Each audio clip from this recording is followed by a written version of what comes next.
कवच कुंडल देखकर भयभीत हुए कर्ण के माता पिता। कर्ण महाभारत के इतिहास में एक ऐसा योद्धा जिसे न केवल उसकी बहादुरी के लिए जाना जाता है, बल्कि उसके जीवन के अनकहे और अनसुने पहलुओं के लिए भी। कर्ण का जन्म सामान्य परिस्थितियों में नहीं हुआ था, और उनकी कहानी उस समय से ही असाधारण हो गई थी जब वे एक बच्चे के रूप में दुनिया में आए।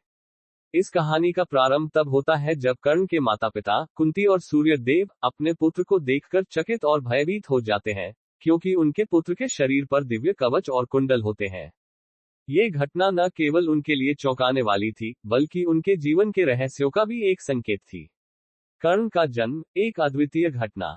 कर्ण का जन्म एक अद्वितीय और अलौकिक घटना थी। उनके माता पिता कुंती और सूर्यदेव कभी इस प्रकार की स्थिति की कल्पना नहीं कर सकते थे। कुंती, जो राजा पांडु की पत्नी थी, को ऋषि दुर्वासा ने एक वरदान दिया था जिससे वे किसी भी देवता का आह्वान कर सकती थी। उत्सुकता में कुंती ने सूर्यदेव का आह्वान किया और तभी कर्ण का जन्म हुआ। लेकिन जब कर्ण का जन्म हुआ, तब कुंती ने जो देखा वह उन्हें भयभीत कर गया। उनके नवजात पुत्र के शरीर पर एक अजीब चमक थी, और वह दिव्य कवच और कुंडल पहने हुए थे। यह दृश्य न केवल असाधारण था, बल्कि इसे देखकर कुंती का मन विचलित हो गया था। सूर्यदेव का आशीर्वाद और कुंती की चिंता। कुंती को तुरंत यह समझ में आ गया कि उनका पुत्र कोई साधारण बालक नहीं है। सूर्यदेव ने कर्ण को जन्म से ही कवच और कुंडल प्रदान कर दिए थे, जो उसे हर प्रकार के खतरों से सुरक्षित रखते थे। लेकिन कुंती इस बात से चिंतित थी कि उनका ये पुत्र एक दिन समाज और परिवार में कैसे स्वीकारा जाएगा। उन्होंने इस बारे में सूर्यदेव से पूछा, लेकिन सूर्यदेव ने उन्हें आश्वासन दिया कि यह कवच और कुंडल उनके पुत्र की सुरक्षा के लिए है। हालांकि कुंती के मन में यह भय बना रहा कि कर्ण का यह अलौकिक रूप कहीं उनके जीवन में कोई बड़ी समस्या न ले आए। कर्ण का त्याग एक दर्दनाक निर्णय। कुंती के मन में कर्ण के लिए अपार प्रेम था, लेकिन समाज के डर और अपनी प्रतिष्ठा के कारण उन्होंने कर्ण को त्यागने का निर्णय लिया। ये निर्णय उनके लिए सबसे कठिन था, क्योंकि वह अपने पुत्र को त्यागने के बाद भी उससे मोह नहीं छोड़ पाई। कर्ण को त्यागने का ये दृश्य महाभारत की सबसे हृदय विदारक घटनाओं में से एक है। कुंती ने कर्ण को एक टोकरी में डालकर गंगा नदी में छोड़ दिया, जहां से उसे अधीर्त और राधा ने प्राप्त किया। अधीर्त और राधा का भय, कवच और कुंडल का रहस्य।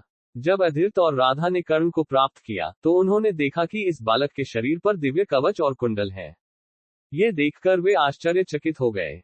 अधीर्त, जो एक साधारण सारथी थे, उन्हें समझ नहीं आया कि यह बालक कौन है और क्यों इसके शरीर पर ऐसे दिव्य आभूषण है। हालांकि उन्होंने इसे ईश्वर की इच्छा मानकर कर्ण को अपना लिया, लेकिन उनके मन में ये डर हमेशा बना रहा कि कहीं यह बालक भविष्य में किसी बड़ी मुसीबत का कारण न बन जाए। कर्ण का बचपन एक रहस्यमय यात्रा। कवच और कुंडल के साथ कर्ण का बचपन भी असामान्य रहा। बचपन से ही कर्ण अन्य बच्चों से अलग दिखता था। उसके शरीर पर मौजूद दिव्य कवच और कुंडल उसे एक अलौकिक रूप देते थे, जिससे अन्य बच्चे और लोग उससे दूर रहते थे। कर्ण को ये समझ में नहीं आता था कि वह क्यों इतना अलग है, लेकिन वह अपने माता पिता का सम्मान करता और उनके सवालों का उत्तर नहीं मांगता। कर्ण की शिक्षा, गुरु द्रोणाचार्य का निर्णय। कर्ण ने अपनी शिक्षा के लिए द्रोणाचार्य के आश्रम में प्रवेश किया। लेकिन जब द्रोणाचार्य ने कर्ण के कवच और कुंडल को देखा, तो उन्होंने उसे शिक्षा देने से इनकार कर दिया। द्रोणाचार्य को यह एहसास हो गया था कि कर्ण कोई साधारण बालक नहीं है, और उसका भविष्य महाभारत के युद्ध में निर्णायक भूमिका निभा सकता है। द्रोणाचार्य के इनकार के बावजूद कर्ण ने अपने दृढ़ संकल्प से शिक्षा प्राप्त की और एक महान धनुर्धर बना। परशुराम की परीक्षा, कर्ण की परीक्षा का समय। कर्ण ने परशुराम से भी शिक्षा प्राप्त करने का निर्णय लिया। लेकिन जब परशुराम ने कर्ण के कवच और कुंडल को देखा, तो उन्हें संदेह हुआ कि कर्ण ब्राह्मण नहीं है। परशुराम ने कर्ण को चुनौती दी कि यदि वह वास्तव में ब्राह्मण है, तो उसे यह सिद्ध करना होगा। कर्ण ने अपनी धैर्य और साहस से परशुराम की परीक्षा को पार किया, लेकिन उनके कवच और कुंडल ने परशुराम को यह आभास करा दिया कि कर्ण एक असाधारण योद्धा है। कर्ण और दानवीरता, कवच कुंडल का दान। कर्ण की सबसे बड़ी विशेषता थी उनकी दानवीरता। महाभारत के युद्ध से पहले इंद्रदेव ने ब्राह्मण के वेश में आकर कर्ण से उनके कवच और कुंडल की मांग की। कर्ण को यह पता था कि वह अपनी सुरक्षा खो देगा, लेकिन फिर भी उन्होंने अपने कवच और कुंडल को दान कर दिया। ये घटना कर्ण के महानता का प्रतीक है, और ये दर्शाती है कि वह किसी भी स्थिति में अपनी दानशीलता से पीछे नहीं हटे।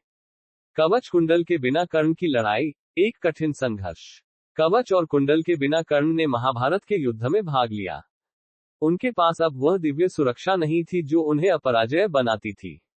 लेकिन फिर भी कर्ण ने अपने साहस और धैर्य से युद्ध लड़ा। उन्होंने कई योद्धाओं को पराजित किया, लेकिन अंत में अर्जुन के साथ उनका संघर्ष हुआ। कवच और कुंडल के बिना कर्ण को अर्जुन के दिव्यास्त्रों के सामने झुकना पड़ा। कर्ण की मृत्यु, एक वीर योद्धा का अंत। महाभारत के युद्ध में कर्ण का अंत अत्यंत हृदय विदारक था। उनके अंतिम समय में कर्ण ने अपनी पहचान को स्वीकार किया और यह जानकर कि वह कुंती का पुत्र है, अपनी अंतिम सांस ली। कर्ण का ये बलिदान महाभारत की कथा को एक नया मोड़ देता है और उनकी महानता को सदा के लिए अमर कर देता है। अगर आपको ये कहानी पसंद आए हो, तो कृपया हमारे चैनल को सब्सक्राइब करें, वीडियो को लाइक करें और बेल आइकन को दबाएं ताकि आपको हमारी आने वाली कहानियों की जानकारी मिल सके। अपनी राय नीचे कमेंट में जरूर दें। धन्यवाद।